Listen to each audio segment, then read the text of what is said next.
നീ കാണുവാൻ വേണ്ടി പോകുന്നത് സ്വർഗീയമായത് കാണുവാൻ ദൈവത്തിന്റെ പരിശുദ്ധാത്മാവ് ഇന്ന് രാത്രികൾ നിന്റെ മേലെ ആത്മാവിനെ പകരുവാൻ വേണ്ടി പോകുക.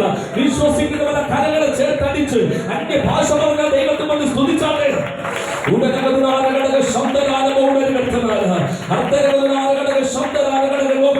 പരിശുദ്ധാത്മാവ് അവന്റെ മേൽ വന്നപ്പോൾ അവൻ പ്രസംഗിക്കുവാൻ വേണ്ടി തുടങ്ങി.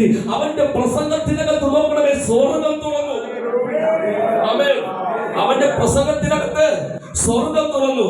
ഇവിടെ വാക്യത്തിനകത്ത് വായിച്ചത് ഇങ്ങനെയാണ്: അവനോ പരിശുദ്ധാത്മാവ് നിറഞ്ഞവനായി സ്വർഗത്തിലേക്ക് ഉറ്റുനോക്കി. ഒന്ന്, പരിശുദ്ധാത്മാവ് ഒരുവന്റെ മേൽ വെളിപ്പെടുമ്പോൾ അവന്റെ നോട്ടം ലോകത്തിലേക്കല്ല, അവന്റെ നോട്ടം ഉയരത്തിലേക്കാണ്. അതുകൊണ്ടാണ് ഭക്തന്മാർ 121 സങ്കീർത്തനത്തിൽ വളരെ വ്യക്തമായി വിളിച്ചു പറഞ്ഞിരിക്കുന്നത്: ഞാൻ എന്റെ കണ്ണ് പർവ്വതങ്ങളിലേക്ക് ഉയർത്തുന്നു, എന്റെ സഹായം